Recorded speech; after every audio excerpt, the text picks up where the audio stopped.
Bismillahirrahmanirrahim. Assalamualaikum warahmatullahi wabarakatuh. Perkenalkan, nama saya Faradila Guhir, jurusan Kesehatan Masyarakat, Fakultas Kedokteran dan Ilmu Kesehatan, peminatan gizi dengan NIM 70 2001 2093. Baik, di sini saya akan membahas sedikit mengenai salah satu sub materi dari dietetik masyarakat, yaitu peningkatan daya tahan tubuh. Pembahasan yang pertama yaitu sistem pertahanan tubuh. Nah, sistem imun mencakupi semua struktur dan proses yang menyediakan pertahanan tubuh untuk melawan bibit penyakit dan dapat dikelompokkan menjadi dua kategori, yaitu sistem imun bawaan atau innate yang bersifat non-spesifik dan sistem imun adaptif yang bersifat spesifik. Daya tahan tubuh non-spesifik yaitu daya tahan terhadap berbagai bibit penyakit yang tidak selektif. Artinya, tubuh manusia harus mengenal terlebih dahulu jenis penyakit yang tidak harus memilih bibit penyakit tertentu untuk dihancurkan.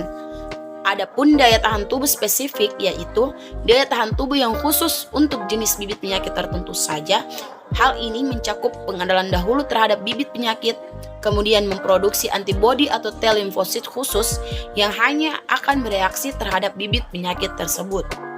Nah, daya tahan tubuh non-spesifik mencakup rintangan mekanis yakni kulit, rintangan kimiawi yakni lisozim dan asam lambung, sistem komplement yakni opsinon, histamin, kemotoksin, dan kinin, interferon, fagositosis, demam, dan radang. Sedangkan daya tahan tubuh spesifik atau imunitas dibagi menjadi imunitas humoral yang menyangkut reaksi antigen dan antibodi yang komplementer di dalam tubuh dan imunitas seluler yang menyangkut reaksi sel sejenis sel T limfosit dengan antigen di dalam tubuh. Menurut Irianto, secara umum sistem imun memiliki fungsi sebagai berikut. Yang pertama, pembentuk kekebalan tubuh. Yang kedua, penolak dan penghancur segala bentuk benda asing yang masuk ke dalam tubuh. Yang ketiga, pendeteksi adanya sel abnormal, infeksi dan patogen yang membahayakan. Yang keempat, penjaga keseimbangan komponen dan fungsi tubuh. Selanjutnya yaitu jenis-jenis kekebalan tubuh. Nah, ada 3 jenis kekebalan tubuh. Yang pertama, kekebalan aktif alami, yakni terbentuk karena sel menghasilkan antibodi. Yang kedua, kekebalan pasif alami, kekebalan yang berupa antibodi yang diberikan oleh ibu kepada anak yang dikandung selama kehamilan melalui plasenta atau air susu ibu yakni ASI. Yang ketiga, kekebalan aktif buatan, sistem kekebalan yang sengaja dibuat dengan cara menambahkan sejumlah kecil antigen yang berupa vaksin ke dalam tubuh. Selanjutnya yaitu disfungsi sistem imunitas. Yang pertama, alergi. Alergi merupakan respon yang berlebihan yang masuk ke dalam tubuh. Nah, antigen penyebab alergi disebut dengan alergen. Alergen dapat berupa debu, polen, yaitu serbuk sari, gigitan serangga, cuaca yang dingin, jenis makanan tertentu, serta bulu hewan. Yang berikut, autoimunitas. Yang pertama, diabetes mellitus. Penyakit diabetes mellitus ini disebabkan oleh kadar gula dalam darah yang meningkat. Penyakit ini akibat kekurangan hormon insulin. Akan tetapi, pada dasarnya, penyakit ini diakibatkan oleh antibodi yang menyerang sel-sel beta di pankreas yang menghasilkan insulin. Yang berikut, miastenia gravis. Kelainan yang diakibatkan oleh antibodi yang menyerang otot lurik. Akibatnya, otot lurik mengalami degradasi sehingga kemampuan otot lurik untuk menangkap asetilkolin akan berkurang. Misalnya, rusak otot lurik pada mata. Yang berikut, Addison's disease. Kelainan yang disebabkan oleh antibodi yang menyerang kelenjar adrenalin. Adrenalin yang diserang antibodi akan mengalami infeksi. Akibatnya, tubuh kehilangan berat badan. Kadar gula darah rendah, mudah merasa cemas, dan peningkatan pigmentasi kulit. Lupus adalah suatu bentuk penyakit autosistem imun. Artinya apa? Sistem kekebalan tubuh manusia malah menyerang sel-sel jaringan dan organ yang sehat yang ada dalam tubuh itu sendiri, yang terjadi secara terus-menerus hingga menimbulkan peradangan kronis. Hal ini biasa terjadi kemungkinan sebagai hasil dari kombinasi genetika dan lingkungan. karena diketahui bahwa orang yang cenderung lupus dapat mengembangkan penyakit lupus ketika kontak dengan sesuatu dalam lingkungan yang dapat memicu gejala penyakit lupus. Beberapa pemicu adalah sinar matahari. Paparan sinar matahari dapat menjadi penyebab penyakit lupus karena beberapa orang yang rentan dapat menimbulkan lesi pada kulit yang memicu gejala penyakit lupus. Yang berikut, penyakit Graves. Penyakit Graves merupakan tubuh menghasilkan antibodi yang menyerang sel-sel yang sehat dari kelenjar tiroid. Antibodi ini juga meniru kerja dari stimulating hormon yang dihasilkan oleh kelenjar hipofise, menyebabkan sekresi berlebihan dari hormon tiroid oleh kelenjar tiroid. Gejalanya yaitu rasa cemas, lekas marah, rasa lelah, kehilangan berat badan yang tidak diharapkan, bahkan penonjolan bola mata. Yang berikut, AIDS. AIDS merupakan suatu penyakit defisiensi kekebalan tubuh secara meluas. Akibat terserang AIDS, seseorang akan rentan terhadap penyakit oportunistik, yaitu infeksi yang mengambil kesempatan saat tubuh mengalami kehilangan sistem kekebalan. Nah, kecakupan gizi terutama vitamin dan mineral sangat diperlukan untuk mempertahankan kekebalan tubuh, kemudian berperan sebagai antioksidan atau penangkal senyawa jahat untuk meningkatkan imunitas tubuh. Setiap jenis sayuran juga mempunyai keunggulan zat gizi tertentu. Untuk sayuran yang berwarna mempunyai kandungan vitamin lebih tinggi. Yang pertama, untuk sayuran berwarna hijau, yakni sumber karotin, antioksidan, vitamin C, mineral, asam folat, meningkatkan imunitas. Contohnya daun singkong, sawi, bayam, buncis, kangkung, kacang panjang. Untuk sayuran berwarna ungu, sumber vitamin dan antioksidan seperti terong ungu dan kol ungu. Untuk sayuran berwarna kuning dan oranye, sumber vitamin dan antioksidan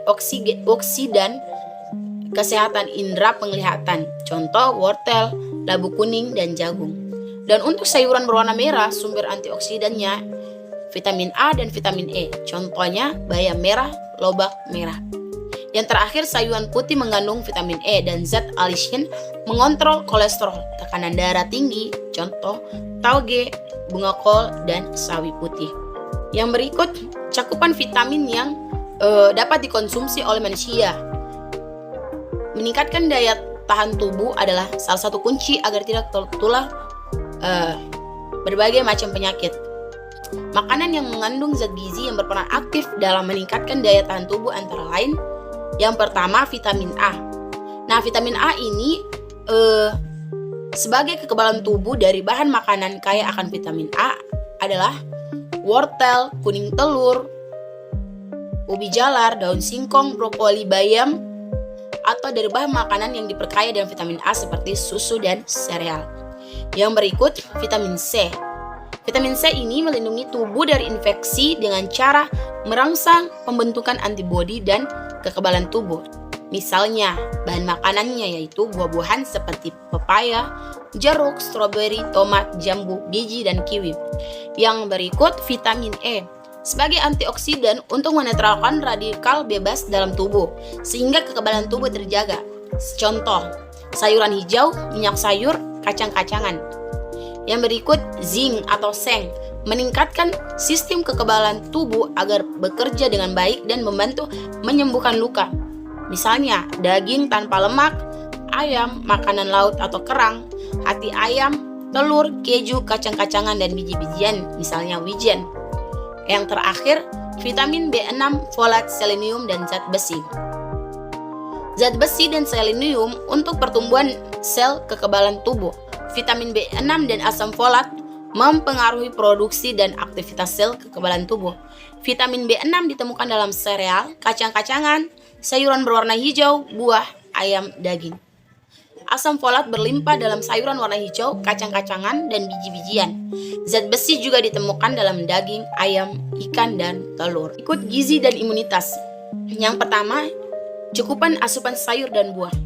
Buah-buahan merupakan berbagai sumber vitamin dan antioksidan yang bersifat untuk meningkatkan imunitas tubuh, menjaga kekebalan tubuh. Perbanyak mengonsumsi buah seperti pisang, jeruk, alpukat, apel, pepaya, manggis, dan lain-lain. Banyak sekali manfaatnya. Yang pertama, buah berwarna merah. Nah, buah berwarna merah ini mengandung banyak vitamin C dan flavonoid, juga bermanfaat menurunkan kadar kolesterol dan kesehatan hati. Contoh buah berwarna merah ini yakni semangka, apel, tomat, stroberi, dan anggur merah. Yang berikut, buah berwarna kuning dan oranye mengandung vitamin A dan karotin, meningkatkan penglihatan, dan banyak mengandung antioksidan yang dapat meningkatkan imunitas tubuh seperti pisang, jeruk, pepaya, dan mangga. Adapun buah berwarna hijau dapat meningkatkan imunitas tubuh dan berfungsi menghambat pertumbuhan sel kanker, yakni apel malang, anggur hijau, dan melon. Yang berikut, buah berwarna ungu dan semakin berwarna gelap, kandungan vitaminnya semakin tinggi dan bermanfaat untuk kesehatan jantung dan pembuluh darah. Contohnya delima, ubi ungu, dan blueberry. Salah satu integrasi keislaman dalam peningkatan daya tahan tubuh yakni dalam Quran Surah Al-Baqarah ayat 234 yang artinya, dan ibu-ibu hendaklah menyusui anak-anaknya selama 2 tahun penuh bagi yang ingin menyusui secara sempurna. Maksudnya apa? Menyusui merupakan salah satu langkah utama untuk meningkatkan imunitas tubuh pada bayi. Nah, keistimewaan ASI ialah sebagai imunitas tubuh yang dapat melindungi bayi dari bahaya penyakit, karena ASI mengandung zat antibodi, dan di dalam zat tersebut terdapat jumlah antibodi yang sangat efektif untuk melindungi bayi dari berbagai penyakit. Selain berguna bagi bayi, ASI juga sangat bermanfaat bagi ibu, karena ASI dapat mencegah terjadinya perdarahan setelah persalinan dengan mengecilkan rahim serta menunda masa subur dan mengurangi anemia, dan juga bisa menunda terjadinya kehamilan berikut. Baik, itulah presentasi yang dapat saya sampaikan mengenai peningkatan daya tahan tubuh pada mata kuliah dietetik masyarakat. Semoga teman-teman bisa mengambil pelajaran atau inti dari pembahasan yang saya jelaskan tadi. Kurang dan lebihnya saya mohon maaf. Assalamualaikum warahmatullahi wabarakatuh.